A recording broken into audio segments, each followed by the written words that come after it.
Right, in this very short video I'm going to show you how to insert an image map onto your web page. First thing you need to do is choose where you want this effect to happen, and I've chosen this page here, but it can be any page at all. I've also clicked in this cell of this table, and you can see where the cursor is flashing dead center. That's because down here in the cell properties, remember when you select something in Dreamweaver you will find its properties down the bottom. You can see the cell properties, the horizontal and vertical alignment is set to center and middle. It might be that yours is on default when you choose to do this, in which case the cursor will appear over here on the left, and if that's where you want the image to appear, then that's fine. But for me, I'm going to choose to have it center. I'm going to have it middle. Now I'm going to insert my image, which I've saved previously. So insert image. It defaults back to the folder where all your assets, your web pages, etc. are being saved, and in here I've got an image called Adidas Trainers. If I click OK, give it a second for it to appear, it will ask me if I want to put any alt text onto my image, like so. I'm not going to bother on this occasion, and I'll just click OK. That's fine. I can go back and do it later if I wish. Here's my picture. Now because it's selected, again you get its properties now down here, and what I'm looking here is the width and the height.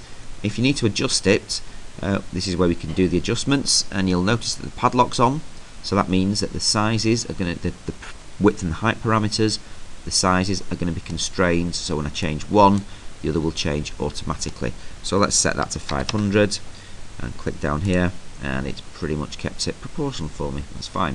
If you don't want that, you can always undo the padlock, and then you can change these independently of each other, but I am quite happy with them looking like that.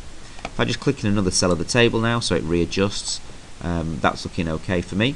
Not sure what this is down here. This is something from previously. Get rid of that. Okay, so here's my image, and you'll notice that the star is up here on the history tab, so that indicates of course that the page hasn't been saved. So file, save. Let's go and have a quick preview in Chrome, and you can see here, if I just refresh it, you can see that my image has appeared as you would expect it to, and I'm happy with that. I can add some text to this area a bit later on. Right, let's reselect the image to bring up the properties down at the bottom. And one of the things we've got here is the polygon hotspot tool, the circle hotspot tool, and the rectangular hotspot tool. You'll probably find you'll need this one more often than not, unless the part of the image you want to turn into a hotspot is a circular shape or a rectangular shape. Before I apply this effect, I'm just going to quickly nip onto the internet.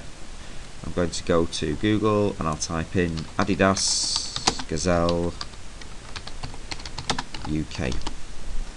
And I've got a link here that I've been using, so that'll do fine. Let's go for this, and it's a shop office where you can find actually that's not particularly good, is it? That's got loads of Adidas trainers. Let's go back and choose another one.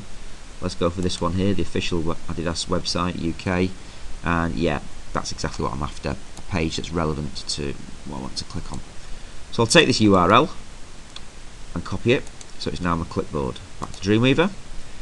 Right, I'm going to turn this part of the image, this green gazelle trainer, into a link to that page. So I'm going to go for my polygon hotspot tool. Now when you first mouse click, first of all you'll see it's turned into the crosshairs. When I click for the first time, it then asks me if I now want to put more alt text in. I'm not going to bother, I'll go back and do it later. I'll click OK for now, and you'll see where I did that first click, it's gone turquoise. And I'm just going to continue now to click around this trainer like so.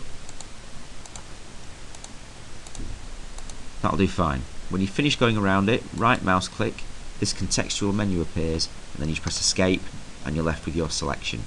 What we need to do now is turn this selection into a link, and we do that by coming down here to where it says link and pasting in the URL that we copied previously.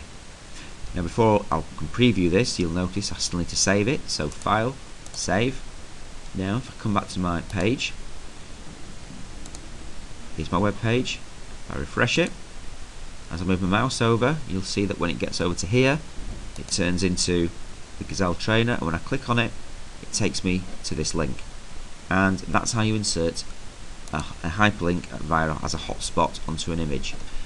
What I would do now is I would come back to Dreamweaver, I would repeat that process, perhaps drawing around one of these trainers and linking it to another web page that's relevant for it.